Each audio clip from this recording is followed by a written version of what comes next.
Bonjour à tous, Bonjour. Bonjour. bienvenue dans ce webinaire Forest and Life. Voilà, on va pouvoir commencer.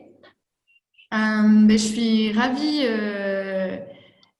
de vous accueillir sur ce webinaire Forest and Life. Je m'introduis en quelques mots. Je m'appelle Sophie Dartois, responsable des partenariats chez Kinomé. Avant de démarrer le vif du sujet, je veux m'assurer que tout le monde est bien OK d'un point de vue technique. En plus, comme ça, je continue à ajouter les dernières. Vous pouvez donc activer votre vidéo comme pas mal de personnes l'ont fait. C'est toujours agréable de voir des visages. Le webinaire sera enregistré, en tout cas sur la partie groupe collectif. Vous pouvez utiliser le chat qui est en bas de votre écran dans la rubrique Converser. Également en vidéo, faire des signes quand vous souhaitez prendre la parole pour vous manifester ou même mettre des réactions comme des likes si vous le souhaitez. Et puis utiliser donc le chat pour les questions-réponses, sachant qu'il y aura des sessions spécifiques au fur et à mesure de l'heure et demie qu'on va passer ensemble, donc des sessions spécifiques de questions-réponses. Donc l'objectif de ce webinaire, c'est donc de partager toute la richesse du programme Forest and Life dans une première partie et dans une seconde partie de co-construire ensemble. Alors, pour cela, nous avons deux règles du jeu. La première, c'est le non-jugement pendant toute la session que l'on va passer ensemble. Le non-jugement envers soi-même, ne pas se brider lorsque l'on veut s'exprimer. Et également le non-jugement envers les autres. Laisser les personnes partager un avis, une idée, un projet, et ne pas le juger. Et la deuxième règle, c'est la bienveillance non complaisante. La bienveillance dans un travail de groupe, dans une discussion collective, tout en s'affirmant, en prenant la parole, en déployant des idées, des arguments, des projets, particulièrement pendant la deuxième partie. Pour bien démarrer donc ce webinaire, donc je vous remets le titre qui est « Comment déployer ensemble et à grande échelle le programme éducatif Forest and Life ». Je vous propose en introduction une très courte vidéo qui va permettre de se mettre dans l'énergie des enfants et qui permet en fait de montrer ce qu'est Forest and Life finalement. Donc Philippe va nous partager une vidéo.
et bienvenue à ceux qui nous ont rejoints il y a quelques instants.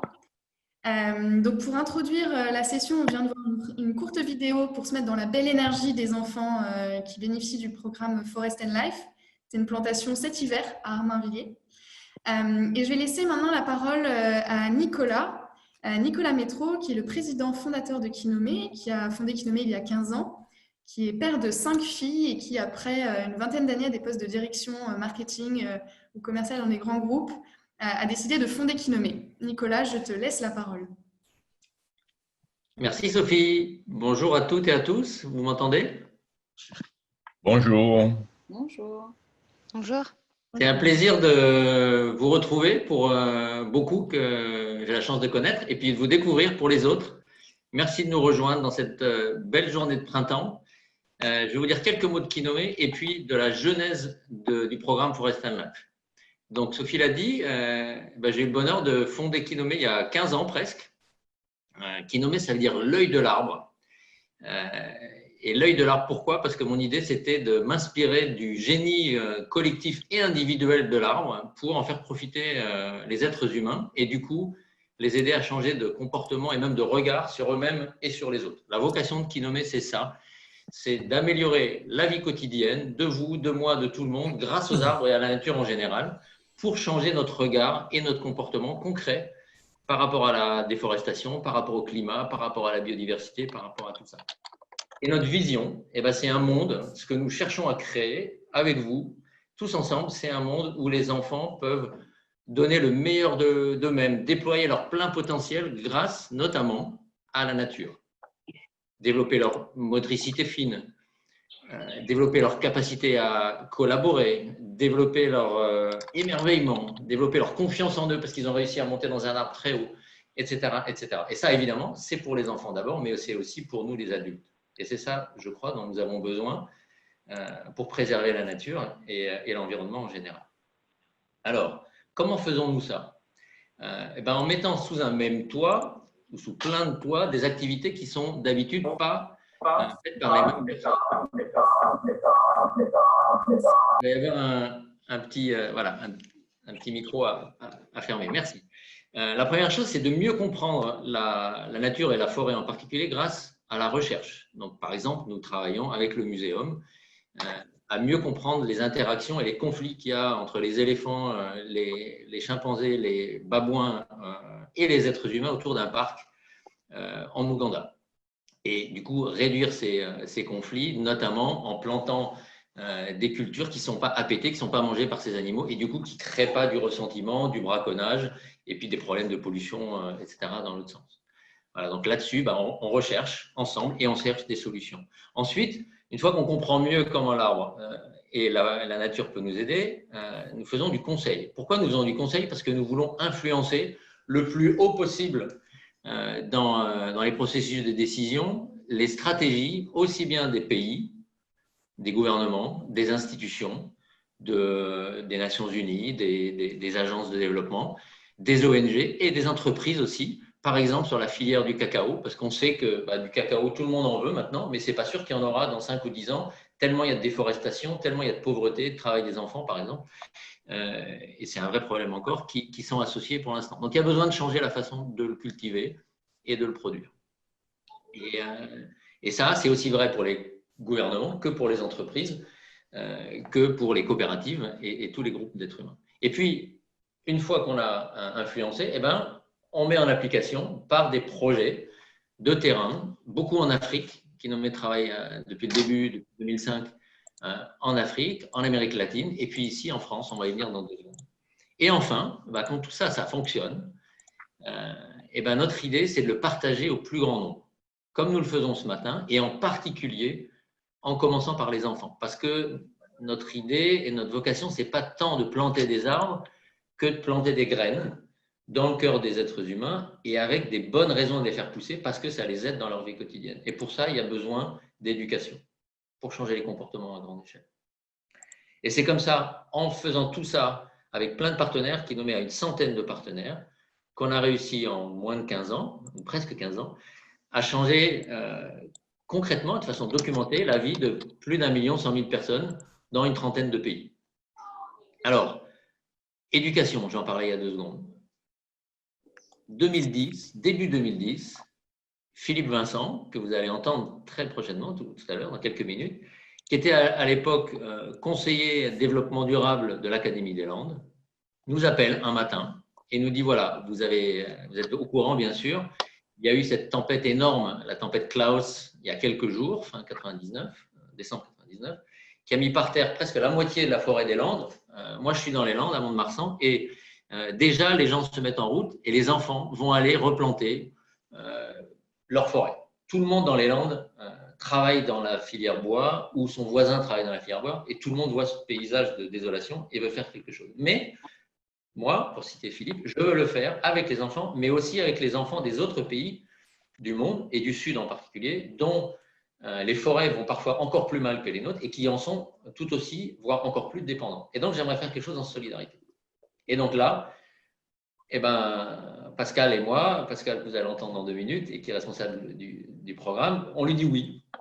Et puis, une chaîne de solidarité se met en route et naît un programme qui s'appelle à l'époque École et forêt solidaire, ça veut bien dire ce que ça veut dire, avec la mairie d'un petit village qui s'appelle Garin, au milieu des Landes, avec assez vite des entreprises qui étaient complètement sinistrées par la tempête, mais qui nous donnent 3 francs 6 sous, qui nous aident, qui participent, avec le conseil général, avec l'académie et avec les écoles qui se mobilisent pour que les enfants puissent aller planter dans un lieu fixe où on pourra entretenir les arbres et où ils pourront les montrer à leurs camarades, à leurs frères et sœurs, à leurs parents et un jour à leurs enfants.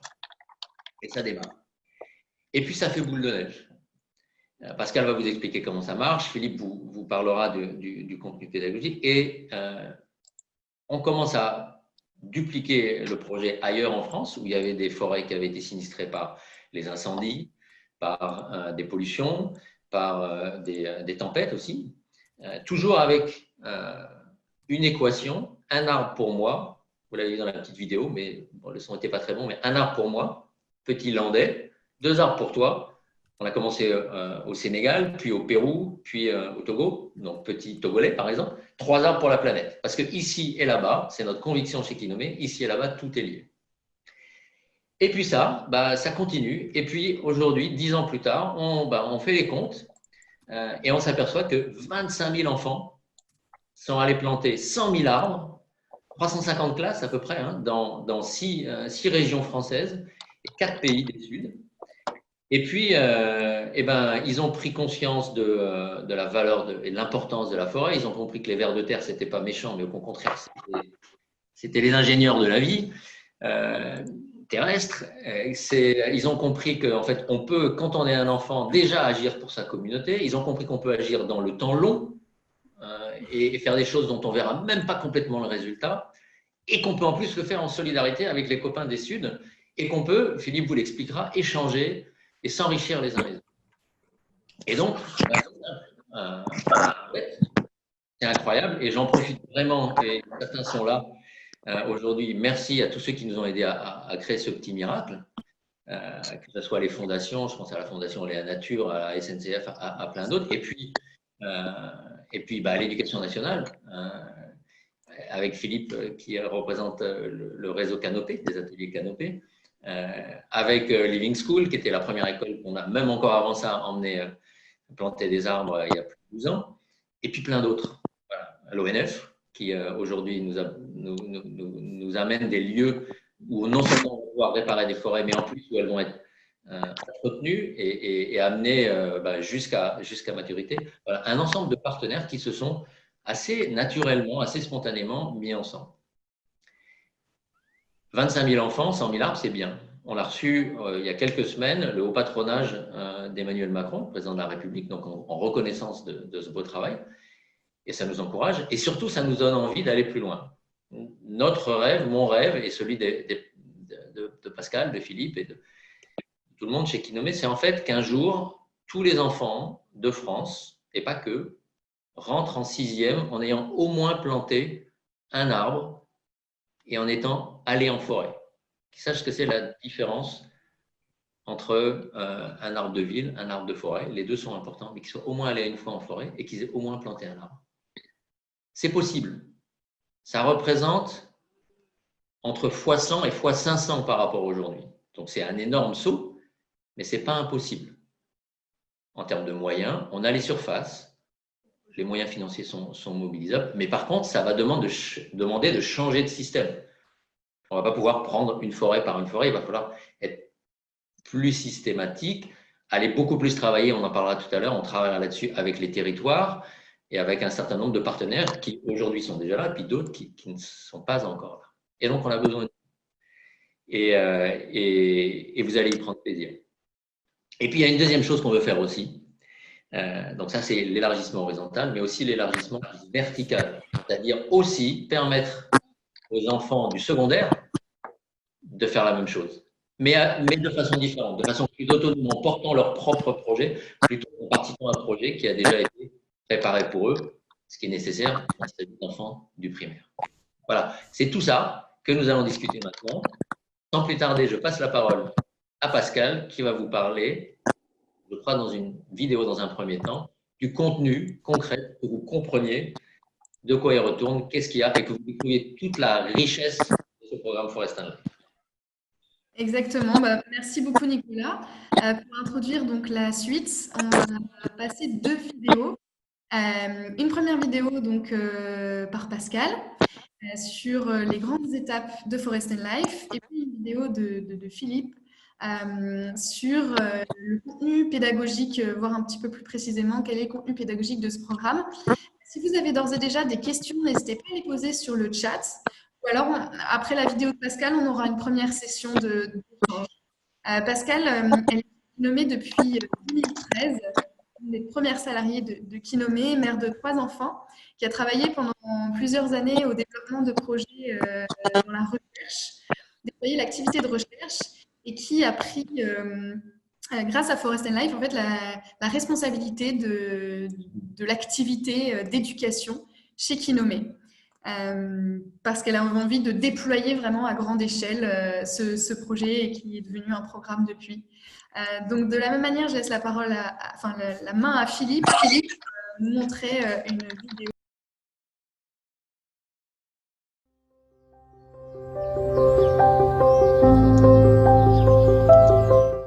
Forest and Life se déroule en 3 temps. Un premier temps en classe pour découvrir les forêts du monde, avec une intervention de Kinomé en début d'année pour présenter le projet aux enfants dans sa globalité. Puis, une plateforme numérique prend le relais auprès des enseignants pour leur proposer un ensemble de ressources pédagogiques pour continuer les apprentissages et leur découverte de la forêt.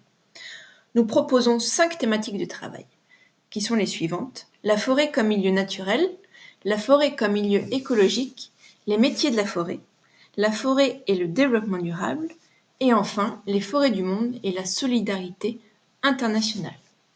Ce premier temps a donc lieu en classe, il démarre dès la rentrée et s'étale tout au long de l'année scolaire. Le second temps a lieu en dehors de l'école. C'est une séance de plantation où les enfants reboisent sur leur territoire une forêt sinistrée par un feu, une maladie, une pollution ou tout autre incident qui est lié au changement du climat.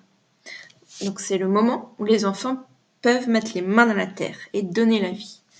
Donc la parcelle a été préparée pour accueillir les enfants. Elle est en général choisie par son accessibilité en bus ou à pied. Et nous prévoyons un travail avant de faire venir les enfants, c'est-à-dire que la terre est déblayée, les trous pré-creusés, les arbres déjà sur place prêts à être plantés. Les enfants sont là pour profiter de la journée et pour planter les arbres. Les enfants sont également accompagnés le jour J par des experts de la forêt et nous demandons aux enseignants de prévoir un parent accompagnateur par groupe de 5 enfants. Planter est une action collective. C'est pas un enfant plante un arbre, c'est un groupe de 4 ou 5 enfants qui plantent ensemble 10 arbres. Donc c'est important et nous les accompagnons dans cette voie-là tout au long de la journée. Avant la plantation, nous réservons en général un temps de qualité pour accueillir les enfants et leur expliquer l'histoire de la parcelle. Pourquoi replanter? Avec quelle essence et comment, surtout en leur proposant une démonstration. Il est vraiment très important que les enfants prennent conscience du sens de leur action. De quoi s'agit-il? Planter pour l'intérêt général, afin que les arbres puissent être encore là quand j'aurai 70 ans, voire plus 100 ans. Donc en général, nous plantons un mélange d'essences qui est adapté aux conditions du milieu et choisi pour améliorer la biodiversité locale. Donc tout ça, nous expliquons tout ça aux enfants au début de plantation pour qu'ils puissent vraiment comprendre à quoi ils vont contribuer. Après la démonstration, c'est parti. Les enfants plantent pendant moins de 2 heures par sous-groupe et nous les accompagnons, nous adultes qui sommes présents, dans cette action-là. Par la suite, les arbres plantés sont bien sûr suivis par les experts de la forêt et les enfants sont invités à revenir voir leurs arbres grandir. Donc cette séance de plantation a lieu en général entre novembre et le mois de janvier et février de chaque année, qui correspond à la période de plantation idéale sous nos latitudes. Donc les enfants sont accueillis à la journée ou à la demi-journée, en fonction du nombre d'arbres à planter et des besoins des classes. La parcelle est choisie pour son accessibilité en bus ou à pied pour les enfants, je vous l'ai dit tout à l'heure. Donc de manière symétrique, ça c'est essentiel et c'est ce qui fait l'unicité de ce programme-là. De manière symétrique, c'est-à-dire que quand les enfants plantent en France, nous avons un groupe d'enfants en Afrique ou en Amérique du Sud qui plantent également. Pour chaque arbre planté en France, 2 arbres sont parrainés en solidarité internationale avec des écoles de ces pays du Sud, qui font la même chose que les enfants français, qui partent sur une journée découvrir leur forêt. Par exemple, au Gabon, nous travaillons dans une forêt qui est à 30 km à peu près de la capitale de Libreville. Au Togo, les écoles sont invitées à replanter à proximité des arbres fruitiers, du moringa ou des arbres locaux pour améliorer et embellir leur école. Donc voilà, nous essayons au maximum de lier les opérations qui ont lieu en France et les opérations qui ont lieu là-bas pour que les enfants soient liés le temps de cette journée. Après avoir découvert la forêt en classe, planter des arbres sur son territoire et en solidarité internationale, c'est le moment pour les jeunes Français de retourner en classe et de poursuivre leur découverte avec leurs enseignants. Nous encourageons les enseignants à poursuivre le travail autour des 5 axes de la forêt et partager les travaux pédagogiques de leur classe sur la plateforme numérique du programme. Nous leur proposons également de prendre contact avec les classes de l'autre pays pour que les enfants puissent communiquer entre eux sous forme de lettres ou de dessins ou de tout autre support.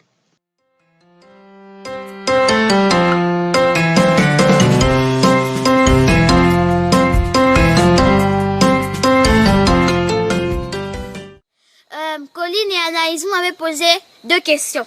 J'y répondrai. La première question c'est combien y a-t-il d'espèces d'arbres dans nos forêts? Il y a beaucoup d'espèces d'arbres dans nos forêts. Par exemple, il y a l'osigo qui produit la tanga sauvage. Par ce biais, chacun peut découvrir les forêts de l'autre pays et comment vit son homologue. C'est le 3e temps du programme, c'est la découverte de l'autre, l'éveil à ce qui se passe ailleurs, le jumelage entre les classes du monde. Forest & Life est un programme gratuit pour les classes. Il est donc financé par du mécénat d'entreprise. C'est Kinome qui est en charge de rechercher auprès des fondations et des entreprises des financements pour pouvoir déployer à grande échelle le programme Forest & Life. À ce jour, plus d'une 50aine de mécènes nous ont ainsi fait confiance et ont permis à 400 établissements scolaires de participer au programme pour reboiser collectivement plus de 100 000 arbres. Grâce à Forest & Life, ce sont plus de 25 000 enfants qui ont pris conscience qu'il est inutile d'attendre d'être adulte pour s'engager et changer le monde. Donc maintenant, notre vision est la suivante. Nous aimerions et nous visualisons que chaque enfant qui rentre en 6e puisse avoir au moins planté un arbre au cours de son cursus scolaire. Comment y arriver? C'est très simple. Dans un premier temps, nous avons besoin de déployer dans chaque région, puis d'essaimer dans chaque département, en impliquant tous les acteurs de chaque territoire.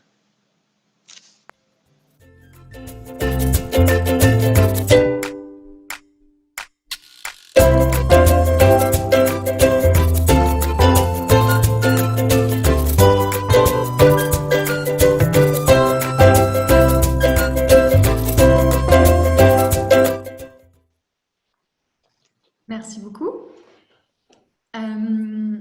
Suite à cette superbe vidéo de Pascal, on a un premier temps de questions-réponses avant de passer à la deuxième vidéo qui va aller plus en profondeur sur les outils pédagogiques. N'hésitez pas à prendre la parole ou alors écrire sur le chat comme vous le souhaitez. Je m'excuse par avance aux 2-3 personnes à qui j'ai coupé le micro pendant la vidéo parce qu'il y avait des petites interférences quand les personnes prenaient des notes. Donc, n'hésitez pas à me dire si vous n'arrivez pas à le réactiver vous-même, que je le fasse, que je vous permette de le faire, bien évidemment. Vous pouvez. Vous pouvez agiter la main comme ça pour. On saura. Voilà. Et puis, si vous n'avez pas de questions tout de suite, on aura un deuxième temps de partage. Voilà. Olivier, vous souhaitez j'ai une question. Je vous en prie.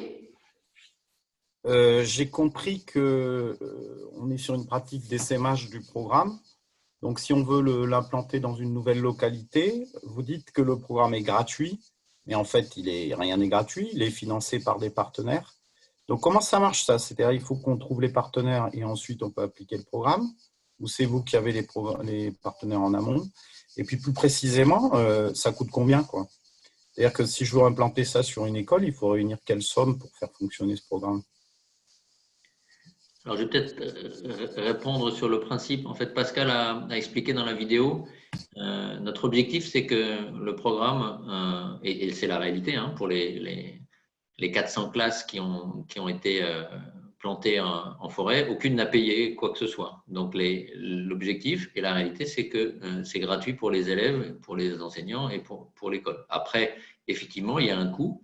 Il y a un coût de plantation des arbres, il y a un coût de transport. Alors, on y va à pied quand on peut, mais souvent, c'est en bus.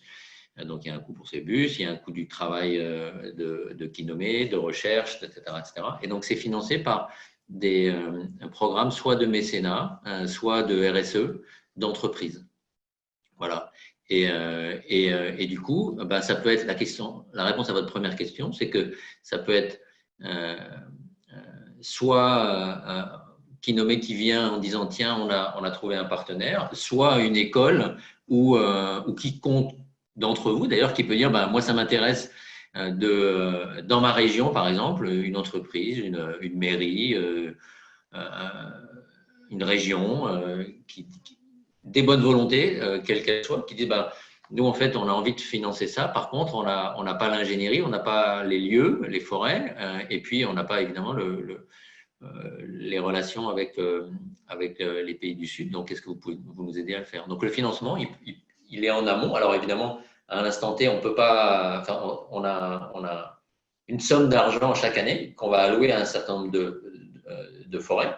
Et puis, vous, si vous venez avec des moyens supplémentaires, ça va faire des forêts supplémentaires. Et ce qu'on est en train de concevoir pour la suite, pour les collèges et les lycées, c'est que les jeunes, à partir d'une carte interactive, à partir d'un kit de création de leur propre programme de reforestation, de replantation, puissent mobiliser par leur réseau, par les réseaux sociaux, par leurs copains, des bonnes volontés et aussi des fonds pour aller eux-mêmes faire leur projet. Alors, le coût, en fait, il est très lié au nombre de forêts qu'on a, parce qu'il y a une partie de coût fixe et puis il y a une partie de coût variable. Et plus on a d'enfants et plus on a de forêts, évidemment, plus la partie coût fixe sur le total est faible. L'ordre de grandeur, quand on part d'un terrain en disant voilà, j'aimerais une entreprise qui va vouloir ou une fondation qui va vouloir partir d'un endroit précis pour un peu qu'il y ait une forêt à restaurer, on compte, si on a au moins 2 classes, entre 2 et 4 classes, et puis l'équivalent dans les pays du Sud, qui vont planter, Pascal, tu me donneras les détails, mais autour de 1000 arbres en France et 2000 arbres dans un pays du Sud. Le budget global de préparation, de suivi, de mise en œuvre et puis de continuation, parce qu'en fait, ça peut être un programme qui dure toute l'année dans l'école, dans la classe. Ça peut être un jour ou toute l'année. Au global, c'est à peu près 15 000 euros. Ça peut être un petit peu plus quelquefois, mais c'est à peu près ça en moyenne, pour mobiliser, je vous dis, entre 2 et 4 classes ici et minimum 2 classes complètes. Et puis, pareil, dans un pays du Sud et planter au moins 1000 arbres ici et à peu près le double à l'étranger, parfois beaucoup plus. Ça dépend. En fait, on ne compte pas tant en arbres qu'en enfants mobilisés et dont la conscience et l'éveil et la conscience du potentiel d'œuvrer pour sa communauté et pour le monde en même temps a été activé ou accéléré. Voilà, pour vous donner une réponse un peu concrète à vos questions, j'espère que ça répond. N'hésitez pas, si ce n'est pas le cas, à préciser. Merci Nicolas pour cette première réponse. On a eu également 2 questions dans le chat. Peut-être pour Pascal. Comment sont choisies les écoles sur le territoire, en France et à l'international? Est-ce que ce sont les écoles qui manifestent un intérêt ou alors est-ce que c'est Kinomé, Canopé, enfin Forest & Life qui lance un appel à projet? Comment ça se passe? Alors, en fait, il y a les deux cas se sont présentés. Au tout début, il y a 10 ans dans les Landes, ça fonctionnait par un appel à projet, puisqu'en fait, c'était un programme qu'on avait dimensionné sur 3 ans, donc on avait les financements assurés sur 3 ans. Et du coup, chaque année, au mois de juin puis septembre, il y avait un appel à projet lancé par Philippe, à l'époque, qui était au CRDP et aujourd'hui Canopé. Donc, il y avait une réunion de présentation pour les enseignants qui émettaient l'envie de participer. Donc, il y avait une réunion de présentation du programme en début d'année et ils s'inscrivaient ensuite pour pouvoir participer sur les 3 ans. Donc, chaque année, l'appel était renouvelé. Donc, ça, c'était dans les Landes au tout début. Et depuis qu'on a déployé sur les autres régions, en fait, une fois qu'on a la parcelle, on sait où on va développer Forest & Life, qu'on a le financement de l'entreprise qui est intéressée, je contacte les écoles, tout simplement, et je propose le programme, je présente le programme. Et en général, on a beaucoup d'enseignants intéressés, on n'a jamais de problème pour impliquer les enseignants. Il y a toujours des enseignants qui sont à la recherche justement de programmes tel que Forest & Life, qui permet de sortir de la classe et de s'engager et d'engager concrètement les écoliers. Donc voilà, il y a les deux possibilités. Et pour l'international, en fait, Kinomé, nous on travaille depuis maintenant 15 ans avec un réseau d'ONG de terrain, donc sur les différents pays où on intervient. On a établi une vraie relation de confiance et de qualité puisqu'on les accompagne depuis plusieurs années. Donc en fait, ce sont elles, les ONG de terrain, qui travaillent déjà avec des écoles sur place et c'est elles qui font le lien avec les écoles sur place et qui impliquent les enseignants. Merci beaucoup, Pascal. S'il n'y a pas de prochaines questions, on va passer à Vincent. Il y a une question de Vincent Bellinier, je vois. Oui. Oui, Voilà. je peux? Oui, on vous entend. Oui, donc Vincent Bellinier, moi je suis coordinateur d'un projet financé par la coopération allemande en Côte d'Ivoire. L'initiative m'intéresse pour entrer dans une logique de communication et d'éducation environnementale avec des enfants dans des villages où nous intervenons. Nous intervenons pour promouvoir la conservation, la sauvegarde de petites forêts des communautés villageoises. Et il pourrait y avoir une activité de plantation d'arbres autour des forêts, en délimitation de ces forêts ou d'enrichissement de ces forêts. Et puis, nous intervenons aussi pour promouvoir la plantation d'arbres utiles dans les cacaoyères, dans les villages. Et associer des écoles à ces activités, à mon sens, pourrait avoir une grande valeur. Et bon, j'ai été intéressé par la réunion d'aujourd'hui pour voir comment cette activité d'éducation environnementale en milieu scolaire pourrait être partagée, quelle pourrait être notre participation respective, nous, le projet GIZ, vous, par exemple, au niveau de l'animation scolaire, vous avez fait des films, ça veut dire que vous êtes allé sur place, etc., etc. Donc, voilà un petit peu l'idée qui m'a amené dans cette réunion. Voilà, donc ce n'est pas vraiment une question, c'est une proposition d'association. Non, mais c'est super. Merci. Merci, c'est le but d'aujourd'hui, en fait. Si nous voulons atteindre ce rêve un peu fou, et c'est pas impossible que chaque enfant qui rentre en 6e ait planté un arbre, ici et là-bas, et c'est tellement pas impossible que c'est dans la loi philippine. Donc, voilà. Après, les lois, on sait qu'elles existent, et puis après, il faut les mettre en œuvre. Si on veut arriver à ça, il faut travailler beaucoup plus ensemble. Et d'ailleurs, c'est vrai pour ce projet, mais c'est vrai de façon globale pour le changement climatique, la biodiversité et tout ça. Et donc, c'est le but d'aujourd'hui. Et merci Vincent. Et je propose qu'on poursuive peut-être après le webinaire dans les heures ou jours qui viennent pour voir comment effectivement rejoindre les deux projets. C'est pour ça qu'on est là aujourd'hui, que ce soit au niveau d'acteurs de terrain, que ce soit au niveau de fondation, que ce soit des gens qui produisent du contenu. On va écouter Philippe dans un instant qui va nous parler de contenu pédagogique. Il y en a d'autres parmi vous qui travaillent là-dessus. Voilà, je pense qu'on y arrivera en mettant bout à bout ce genre de projet.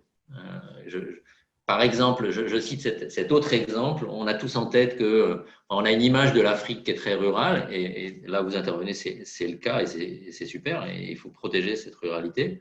Et puis aussi l'Afrique urbaine. Et par exemple, on travaille avec une ONG gabonaise, Grassnat, pas confondre avec Grassmat, qui en fait fait l'éducation environnementale dans les villes du Gabon, sachant qu'il y a 85-90% des Gabonais qui habitent en ville, et si les petits-enfants qui habitent à Libreville, ils vont jamais découvrir la forêt, eh ben, ils la protégeront pas. Et donc, un peu comme on fait en région parisienne ou dans certaines régions de France, qui même si elles sont rurales, en fait, n'ont pas fait découvrir les forêts à leurs enfants, eh ben, on met les enfants. On les emmène en forêt pour que les jeunes du Gabon, et la petite fille qui vous parlait tout à l'heure, qui répondait à ses copines, ben, elle était là avec cette assoce, ils comprennent qu'est-ce que c'est un Moabi, comment ça pousse, comment ça devient grand comme une cathédrale, et comment il y en aura demain. Eh ben, il y en aura demain si on sait que ça a de la valeur, si on sait que c'est fragile aussi, et que en plus on a pu partager les infos avec nos copains de Côte d'Ivoire, des Landes, des Pyrénées, du Doubs ou d'ailleurs. Voilà, donc merci. S'il y a d'autres, on ne pourra pas forcément prendre toutes les interventions, mais si jamais il y en a qu'on n'a pas réussi à discuter maintenant, eh ben, vous savez où nous trouver, hein, et continuons ces discussions, parce que c'est ça qui, mis bout à bout, fera boule de neige. Enfin, de la neige, il y en a de moins en moins, mais boule de verdure pour arriver là où nous voulons tous aller. Merci Vincent. Merci beaucoup et merci pour le partage du nom de votre association dans le chat. Nous allons continuer maintenant par une vidéo de Philippe qui décrit un peu plus le contenu pédagogique. Nicolas l'a présenté tout à l'heure, Philippe, donc, qui est directeur de l'atelier Canopée des Landes.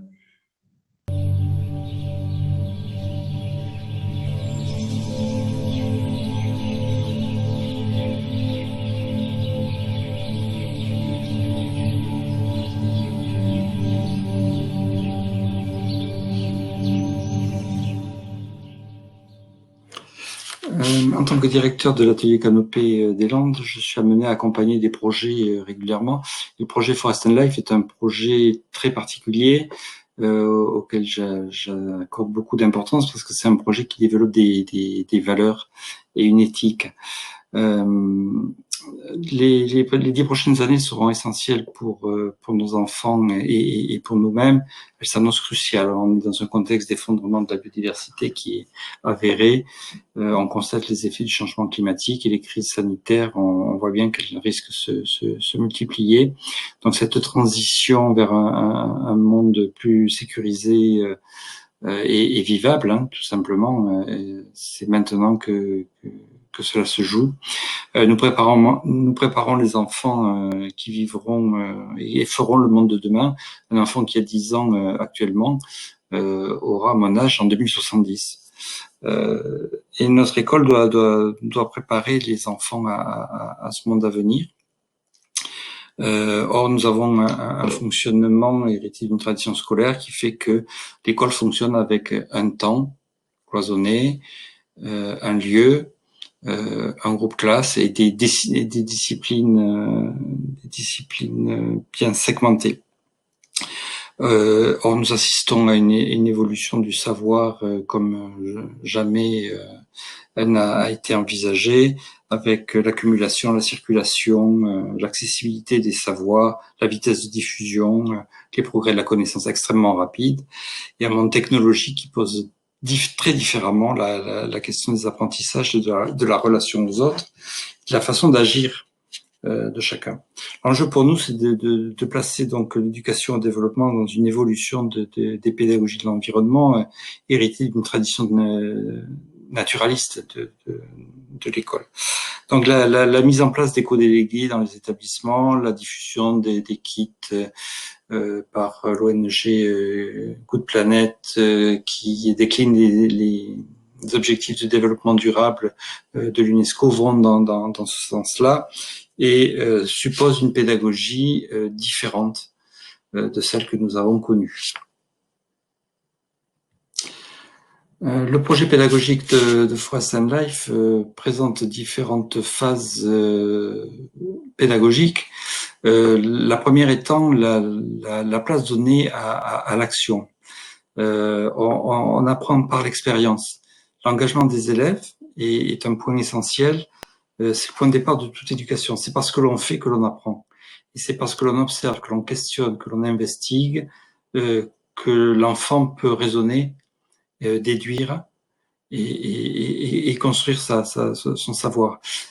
Ça a aussi pour vertu d'indexer la mémoire et de construire un cadre collectif, d'action collective et affectif qui marque l'élève et qui fait que le statut de l'action qu'il mène sera différent d'un travail uniquement porté dans la classe. Le deuxième temps est un temps de retour en classe, justement, mais pour étudier, pour réfléchir. C'est le travail le plus long. Il est essentiel, une fois que l'action sur le terrain est faite. Souvent, ce qui manque, à de nombreux projets, c'est ce travail d'approfondissement de connaissances. C'est ce qui dicte l'engagement. Il faut étudier comment fonctionne un arbre, ce qu'il apporte, une communauté d'arbres, une forêt constituée, comment elle communique, comment il y a des cycles dans la forêt, comment la photosynthèse permet d'apporter des solutions bénéfiques, comment les arbres peuvent séquestrer le carbone. Tout ça doit être étudié avec les enfants. Je passerai sur la question des incertitudes, des savoirs, des savoirs controversés, mais il est vraiment ce temps de travail, c'est pour ça qu'on a décliné 5 axes de travail pour les élèves, est un temps essentiel. Troisième temps, c'est cette compréhension que le problème que l'on étudie, l'action que l'on a menée dans nos territoires doit être compris aussi dans une réflexion beaucoup plus globale. C'est la déclinaison du agir local et penser globalement, qui est souvent, cette deuxième partie de l'assertion est souvent difficile à mettre en œuvre. C'est pour ça que le jumelage qu'a évoqué Pascal est un temps très important. Nous avons maintenant la possibilité de faire communiquer des enfants de pays différents pour qu'ils échangent. Et c'est vraiment une valeur ajoutée à notre projet qui est essentielle et qui oblige à sortir l'école de sa neutralité. On est vraiment dans de la solidarité internationale, c'est-à-dire qu'on plante un arbre chez nous, mais on va en planter 2 dans une zone où il y a encore plus de problèmes, où les difficultés économiques sont beaucoup plus lourdes. C'est une prise de conscience nécessaire pour les élèves.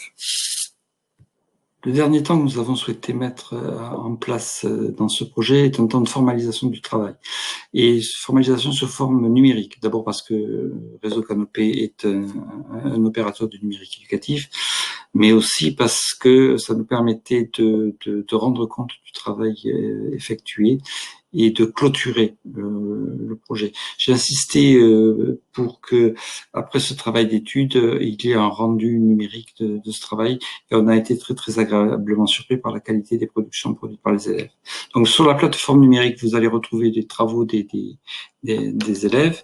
Vous allez retrouver aussi donc toute la partie échange que j'ai évoquée tout à l'heure, et aussi des éléments d'animation que l'on met avec un web feuilleton avec Francis Allais et l'ONG Wild Touch, animé par Luc Jacquet, qui envoie des capsules vidéo tous les lundis dans les classes pour suivre le projet et la connaissance des forêts tropicales, par exemple. Nous avons aussi mis en ligne de nombreuses ressources pour étudier la forêt. Donc c'est un élément essentiel et qui fait partie maintenant aussi du cadre d'action des élèves maintenant.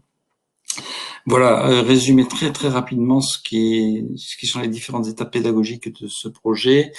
Si je devais le résumer, en gros, on amène les enfants à sortir de l'école, à aller en forêt pour revenir dans l'école, étudier, approfondir, échanger et puis ressortir à nouveau de l'école en étant un citoyen plus éclairé, plus éduqué et plus conscient surtout des évolutions que nous aurons à accompagner dans les années à venir.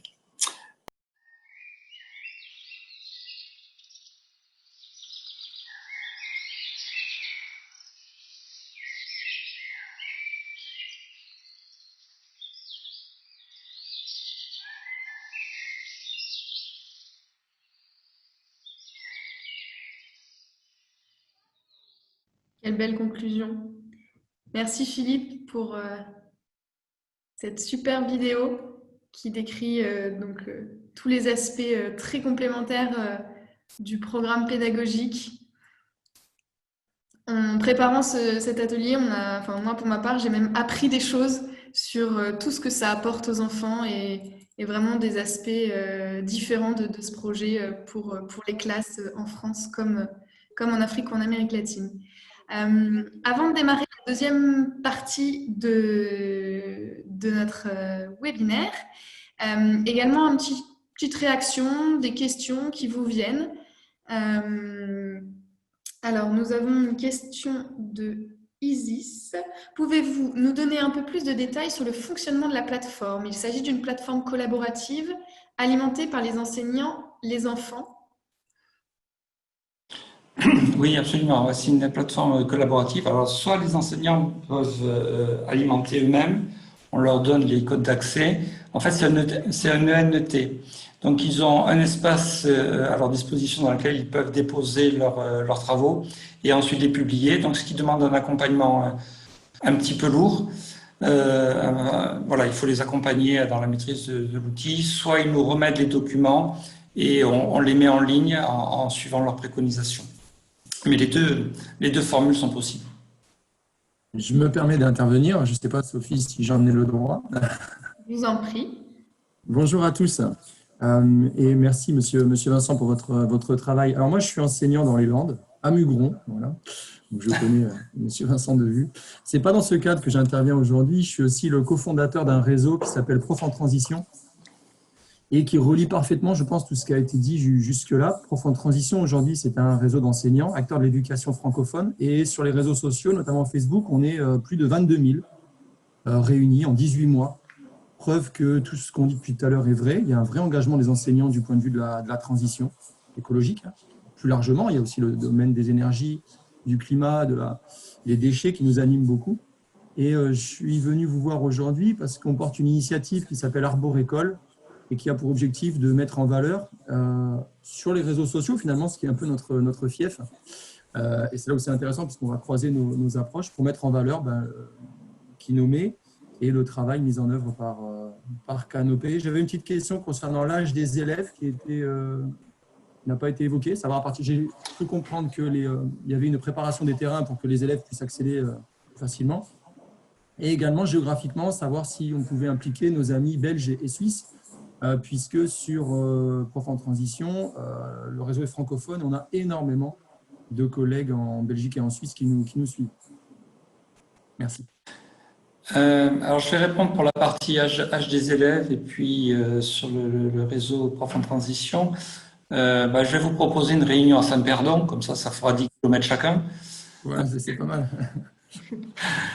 Non, plus sérieusement, pour l'âge des élèves, non, je suis très content de savoir que juste à côté a démarré cette initiative et c'est quand même assez étonnant qu'on se retrouve dans le cyberespace pour le découvrir. C'est vraiment très chouette et on pourra donner une suite physique dès qu'on le pourra. Pour l'âge des enfants, là, vous avez vu des enfants d'âge primaire. La première tranche sur laquelle on a travaillé, ce sont les enfants de 9-12 ans, soit de l'école, soit du début du collège. On a intégré les collèges au fur et à mesure. C'est pour ça qu'on a un atelier tout à l'heure sur comment intégrer les enfants de collège et de lycée dans ces programmes-là, parce qu'on a une difficulté structurelle. C'est l'organisation du système de second degré. Quand je parlais de temps cloisonné, de groupes classes, de disciplines segmentées, un projet qui traverse tous ces cloisonnements est difficile institutionnellement à mettre en place. Il faut arriver à faire sauter ce verrou et pour l'instant on le fait avec les seules volontés des enseignants et la bienveillance des équipes de direction, mais il faudrait qu'institutionnellement les choses changent. Voilà. Donc ça, c'est une réflexion qu'on aura pour ceux qui seront sur l'atelier comment déployer ce programme dans le second degré. C'est vraiment la problématique qu'on a et que vous abordez là. Pour le développement du projet sur les enseignants de Suisse et de Belgique, ça je ne sais pas répondre, je laisse plutôt la parole à Nicolas ou à Pascal pour voir ce qu'ils en pensent. Ce serait, pour l'instant, nous n'avons pas de contact dans ces deux pays, mais avec plaisir pour envisager Forest and Life et son déploiement dans ces deux pays. Oui, surtout que nos amis belges sont très avancés, je trouve, par rapport à l'école du dehors. Ils ont des collectifs hyper pertinents sur le sujet. Ils ont une tendance plus forte que nous à emmener leurs enfants dans des espaces et les élèves dans des espaces ouverts et naturels. Donc, il y a beaucoup de choses à faire avec eux. Ouais. Oui, c'est sûr. Je confirme avec plaisir. Avec plaisir. Et pour les collèges, l'idée, en fait, ça a été de dire, il y a ces éco-délégués qui ont été élus, qui n'ont pas beaucoup de moyens pour l'instant. Il y a ces grèves du climat, ces manifs, etc. Et c'est bien que nos jeunes s'impliquent et montrent à leurs aînés et à nous, à leurs parents, que si nous, on ne change pas les choses, ils vont s'y mettre. Et ils s'y mettent. Par contre, ils ont aussi besoin qu'on leur donne des moyens. Et du coup, effectivement, ces éco-délégués, ça peut être un point d'entrée, à la fois parce que ces personnes-là, elles sont particulièrement motivées. Et puis qu'on va au-delà, on rentre dans la pluridisciplinarité par définition, parce que l'éco-délégué, lui, il va dans toutes les classes, et puis ses copains aussi. Et puis, on reste dans le cadre institutionnel et de la responsabilité des collèges, et donc ça nous semble être un bon point d'entrée, et c'est là-dessus qu'on travaille en ce moment. C'est l'immense majorité des enfants qui sont allés en forêt avec nous pour l'instant, ce sont des élèves de primaire. On a eu des demandes quelquefois, on a des demandes aussi de centres accueillant des enfants porteurs de handicap. On l'a fait 2-3 fois, ça a super bien fonctionné. On a travaillé 1 ou 2 fois avec Apprenti d'Auteuil, avec des enfants qui avaient d'autres difficultés, etc. Et bref, l'arbre, il fonctionne avec tout le monde et il révèle toujours des talents incroyables. C'est-à-dire qu'une des choses, moi, qui me touche le plus, c'est de voir, mais quasiment toujours, que des enfants qui ont beaucoup de mal à être canalisés dans le cursus classique en classe, vous les sortez, comme disait Philippe, c'est le premier temps, ils sortent de la classe. Et devant un petit arbre, alors le boulot a été préparé, Philippe l'a dit aussi, parce qu'on veut que les arbres y survivent et qu'ils aillent loin, donc il faut bien faire les choses, mais il y a des enfants qui vont se révéler d'abord parce qu'ils ont déjà planté des arbres ou ils ne l'ont jamais fait, mais ils aiment ça intuitivement.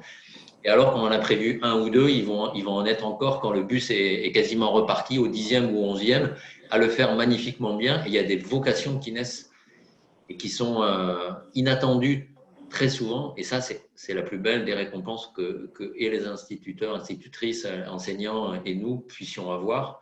Les parents qui accompagnent souvent sont émerveillés aussi. Voilà, donc ça, c'est génial. Et si on peut le relayer, encore une fois, super. Merci Frédéric. Le relayer par les réseaux sociaux et ailleurs, aller en Belgique, évidemment qu'on va le faire avec plaisir. Merci beaucoup. Et merci pour le partage, Frédéric, des informations sur Prof en transition. Il y a une dernière question, peut-être avant de passer à la deuxième partie, qui est aussi super importante, mais les synergies qui sont en train de se créer sont absolument géniales entre les initiatives et les envies des uns et des autres. Peut-être Pascal, sur une question de Fabien sur comment sont sélectionnées pour les plantations, est-ce qu'on s'appuie sur des associations de plantations citoyennes locales parce qu'il n'a pas très bien entendu, je pense, la partie avec les partenariats avec l'ONF. Est-ce que tu peux répondre à ça en quelques instants avec ton micro? Oui, oui, Fabien. En fait, si on souhaite déployer à grande échelle, on aura vraiment besoin de tout le monde. Donc oui, c'est une très bonne idée. Jusqu'à présent, on travaille beaucoup avec l'Office national des forêts, qui nous met à disposition en fait les forêts domaniales et communales de notre pays. Donc pour nous, c'est super parce que ça nous permet d'agir un petit peu partout et de proposer des lieux à replanter un petit peu partout en France. Et on s'appuie aussi sur la expertise technique, puisqu'ils sont là le jour des plantations, et il y a un vrai accompagnement des enfants. Avec toi, Fabien, on est en train de discuter justement pour essayer de voir comment on pourrait aussi inclure les espaces agricoles dans cette replantation. Donc ça, c'est une autre piste aussi qu'on est en train de démarrer et qu'on va creuser. Replanter les terres agricoles par les enfants et chez les agriculteurs, il y a un vrai enjeu aussi demain en France, enfin aujourd'hui même. Nicolas, vous parlez de la plantation urbaine, donc en ville. Donc oui, là aussi, oui, les associations locales de plantation. Alors, c'est vrai que dans les Landes, on avait travaillé aussi avec un musée local, une association qui s'appelle encore le musée Graines de Forêt. On a travaillé aussi avec des associations locales françaises dans d'autres départements. Donc oui, la réponse est, on travaille principalement avec l'Office national des forêts en ce moment, mais on est ouvert et on est en train de creuser aussi. Plus on est nombreux dans cette aventure, mieux c'est en fait. Et pour répondre aux besoins et à l'enjeu de plantation, on aura besoin de tout le monde. Une classe d'âge, c'est 500-600 000 enfants. Donc, il y aura l'arbre de forêt, l'arbre champêtre, l'arbre en ville. On a besoin de tout ça, en fait. Et de bien comprendre les rôles des uns et des autres et leur complémentarité. Donc, ça, voilà, c'est ça le début du déploiement à grande échelle. Super. Alors, nous allons passer maintenant à la seconde partie de notre atelier, qui est vraiment la plus importante. Et on a commencé finalement à le faire. C'est un échange entre vous en 3 sous-groupes sur 3 thématiques avec Nicolas, Pascal et Philippe. Je vais projeter les thématiques au tableau. Nicolas, tu peux commencer par présenter peut-être le premier atelier et puis je vous explique juste après comment ça va se passer techniquement. Le premier atelier, je l'ai dit dans l'introduction, nous avons à la fois une ambition horizontale, c'est celle de systématiser le programme du primaire, donc pour que non seulement toutes les régions, mais tous les départements et toutes les écoles et tous les enfants du primaire entrent dans le secondaire en ayant planté un arbre. C'est de ça dont nous allons parler. Et comme tu viens de le dire, Sophie, ça a commencé en fait. C'est cet échange. Voilà, nous venons avec des fondations solides. Je salue Alban de l'ONF qui nous a rejoints. Je saluais tout à l'heure des fondations. On a quelque chose qui fonctionne. Je crois que vous l'avez bien compris maintenant. À bientôt, Fabien. Maintenant, c'est comment on fait, je vous disais, x100, x150, fois 500 si on va chercher la Belgique, etc. Et en fait, encore une fois, c'est possible en termes de surface, en termes de nombre d'arbres, en termes d'argent. On va parler au global de quelques millions d'euros, ce qui est rien, ni par rapport au budget de l'éducation nationale, ni même par rapport à ce qui est dépensé chaque année en mécénat sur l'environnement et l'éducation. Donc, en fait, ce qu'il faut, c'est trouver le bon angle, les bons moteurs pour agglomérer énormément de choses qui existent déjà. Nous avons la chance de travailler sur une thématique qui parle à tout le monde. Personne n'est contre les arbres et personne n'est contre les enfants. Tout le monde a bien conscience que c'est dans l'enfance et notamment pendant le primaire que ça se joue. Et donc, voilà, le premier atelier, c'est comment faire que ce qui a fonctionné fonctionne maintenant à grande échelle jusqu'à ce que ça devienne une évidence que ça doit être inscrit dans le programme de l'éducation nationale et que tout le monde y contribue en forêt, en campagne, en ville. Voilà. Merci Nicolas. Philippe, peut-être dire un mot sur l'atelier 2 et ensuite Pascal sur l'atelier 3. Et on avait une question aussi de Daniel et je vous recommanderais peut-être d'aller dans l'atelier 2. Je vous expliquerai pourquoi après. Je vais en dire un mot. Effectivement, bon, j'ai évoqué tout à l'heure un petit peu le contenu de l'atelier 2, hein, c'est de réfléchir comment on mobilise et surtout comment on renverse les pôles et que pour le primaire, on propose plutôt un projet. Et là, ce serait un petit peu l'inverse, c'est comment mobiliser les collégiens, lycéens pour que ce soit eux qui s'emparent de l'idée et qu'on les accompagne pour le déploiement de cette idée. Et je suis très intéressé effectivement par la question de Daniel, quelle est la possibilité de transposer le programme dans le supérieur? Je crois qu'effectivement, je dirais que pour les enfants, avec les enfants jeunes, c'est relativement facile. On a le pilotage du projet, on sait que les enfants sont très ouverts à ces problématiques-là et sont partants. C'est plus difficile avec les adolescents et c'est très très motivant parce qu'ils sont source d'initiative et ils peuvent nous étonner dans leur capacité à proposer des solutions. Et pareil dans au niveau de l'université, je pense qu'il y a de très belles initiatives que l'on pourrait accompagner. Et surtout en termes de connaissances, il y a de très beaux projets autour de la connaissance des forêts, des arbres, de leur rôle dans les problèmes que nous rencontrons actuellement. Et moi, je suis tout à fait intéressé par un déploiement dans le supérieur avec des étudiants. Parfait. Et Pascal, un petit mot sur le troisième? Alors, le troisième atelier, en fait, il a pour but, c'est un peu un résultat de l'atelier 1 et 2, en fait, pour arriver à faire rentrer ce programme dans le cursus scolaire de tous les primaires, puis déployer, on l'a eu dans le second degré, voire même dans l'échelle supérieure. Nous avons besoin, en fait, de mailler ce système-là au niveau des territoires. Donc au niveau des régions, des départements et en impliquant tous les acteurs, à la fois les entreprises, les associations locales comme le conseiller Fabien, les écoles, les régions, les collectivités forestières et plein d'autres que j'ai oubliés. Mais l'idée, c'est vraiment de fédérer tous ces acteurs territoriaux autour du programme Forest and Life. Voilà, le développement durable passe toujours au niveau des territoires, donc sur le terrain. Donc c'est un exemple et je suis ravie de discuter de ça avec vous. Parfait. Alors, comment ça va se passer techniquement? Je vais vous répartir aléatoirement en 3 sous-groupes. Si vous avez vraiment envie de l'un des 3 ateliers et que vous n'êtes pas dans celui-là, vous pouvez refuser l'accès que je vous propose aléatoirement et à ce moment-là, je vous réaffecterai dans le sous-groupe que vous souhaitez vraiment. On va prendre une quinzaine de minutes. On avait prévu un petit peu plus longtemps, mais comme on a déjà commencé à le faire, je pense que c'est très bien comme ça. Et puis les animateurs me diront s'il y a besoin d'un petit peu de temps supplémentaire. Une quinzaine de minutes avec une quinzaine de minutes de discussion.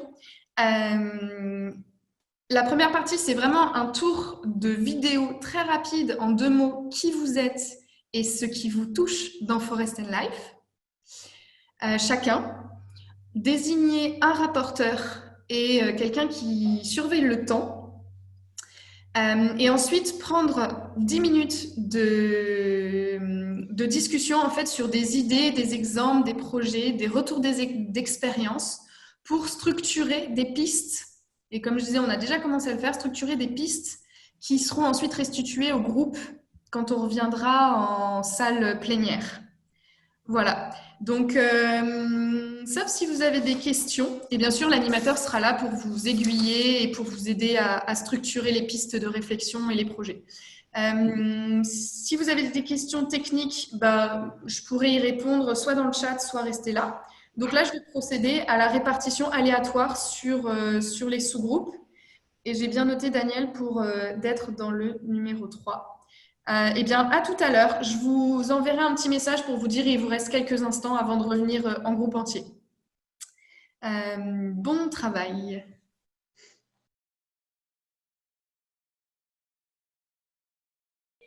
Welcome back sur la session de partage global. Bon, j'espère que vous avez eu le temps de partager. Mon rôle n'était pas évident entre vous laisser discuter et puis quand même tenir le délai qu'on vous avait annoncé. Welcome back à tout le monde. Donc, pour conclure, peut-être sur le groupe 1, l'atelier 1, quelqu'un souhaite-t-il restituer dans la synthèse les échanges? On va prendre, si vous avez encore un petit peu de temps, voilà, 2 minutes par groupe pour conclure. Et puis, déjà, je voulais vous dire merci beaucoup pour vos contributions, pour vos échanges. On va restituer et puis ensuite, on va conclure. Est-ce que quelqu'un du groupe de l'atelier 1 souhaite… Oui, alors nous, on s'est posé la question de savoir comment arriver à systématiser le principe qu'un enfant de 6e ait planté un arbre dans sa vie. Donc, le premier axe qu'on a vu, c'est qu'il fallait que ce projet soit porté par un relais humain. Et on s'est intéressé particulièrement à l'éducation nationale. Ce qu'on s'est dit, c'est qu'une mauvaise chose à faire, ce serait de dire que ce programme devrait être obligatoire. On s'est dit la contrainte de l'obligation, c'est pas une bonne chose. Il faut plutôt axer le programme sur quelque chose de facile, de gratuit, de modulaire et justement pas de contrainte. Parce qu'effectivement, en pratique, les enseignants sont capables d'agir dès aujourd'hui. Il n'y a pas d'obstacle aujourd'hui à ce que chaque enseignant puisse agir. Mais pour ce faire, il faut que le programme soit visible. Et donc, on s'est dit, sur les réseaux sociaux aujourd'hui, est-ce qu'il n'y a pas un potentiel aussi d'amélioration pour que le programme soit plus visible par les enseignants, par les parents? Donc là-dessus, on s'est dit, il y a un partenariat notamment avec Prof en transition qui peut être fait. Et on s'est intéressé aussi aux forêts parce que ce que Nicolas disait, c'est qu'au début, c'était plutôt que les forêts d'intérêt général publiques et qu'on pouvait peut-être aussi s'intéresser aux propriétaires privés et que effectivement, ça restait une possibilité ouverte qui permettait aussi peut-être en zone humide ou en tout ce qui est amélioration de la connaissance de la biodiversité pouvait être aussi un axe de développement. Parfait, merci beaucoup Anne-Laure. Est-ce que quelqu'un du groupe 2 veut restituer le déploiement dans le sol? Alors, nous, on n'a pas désigné de rapporteur. Alors, je ne sais pas si… On a coupé Cyprien alors qu'il était en train de finir son intervention. Cyprien, est-ce que tu veux peut-être finir ton intervention et puis résumer ce qu'on a dit? Excuse-moi de te prendre en traître comme ça. Non, c'est pas de souci. Non, mais ce que vous y remarquez, ce qui est vrai, c'est que pour peut-être avoir une meilleure force et pouvoir peut-être arriver à plus être présent et visuellement parlant en communication, enfin au niveau de la communication et du terrain, s'allier avec les entreprises. Et je prenais notre exemple de SLB qui est situé à Caen et qui, je pense, pourrait avoir de bonnes interactions avec les élèves sur place. Et donc, je verrais bien justement ce genre de partenariat et pouvoir participer à vos programmes. Et puis, via les entreprises, pouvoir faire de la communication et communiquer sur ce programme qui est Forest and Life pour l'intégrer dans le secondaire aussi, quoi. Donc, c'était ça que je voulais dire.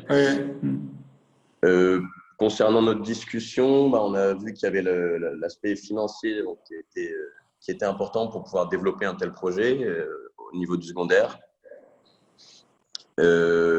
On a vu également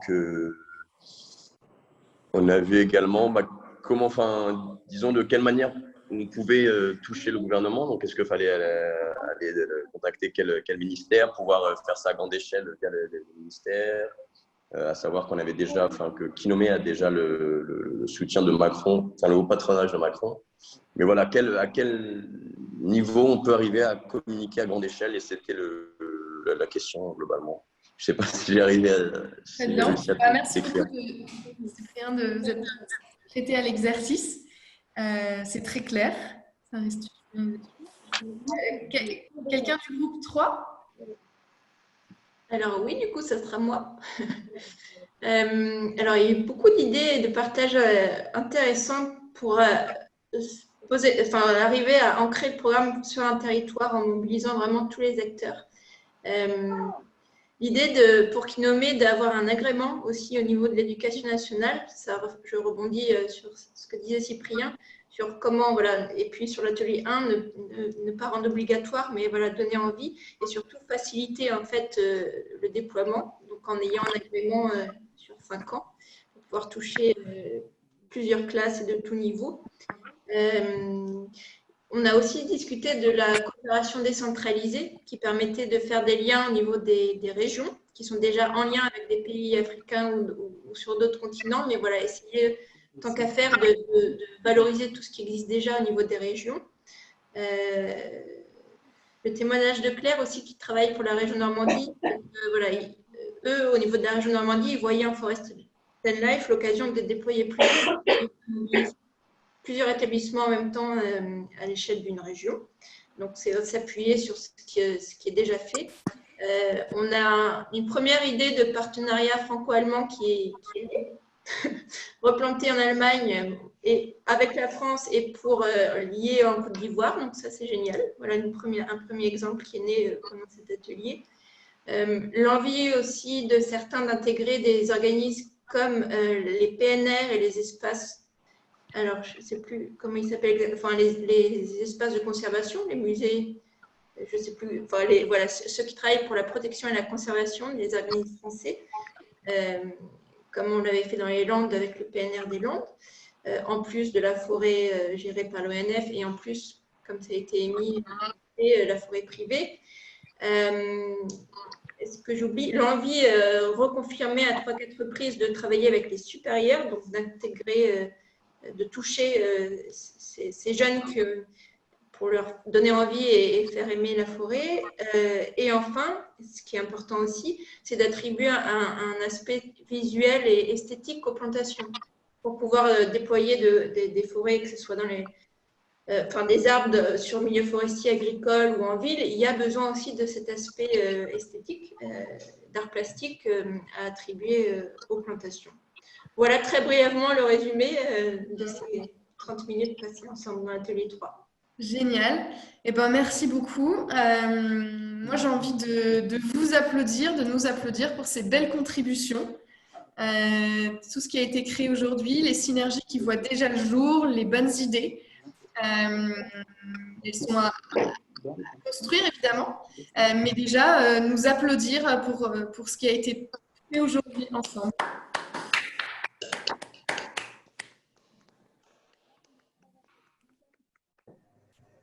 Parfait. Alors, à moins que l'un des intervenants souhaite rajouter un petit mot, ou l'un des participants. Sinon, je vous dis de nouveau un grand merci. Rendez-vous à la rentrée. On va vous envoyer la vidéo du webinaire et puis le lien vers la plateforme numérique.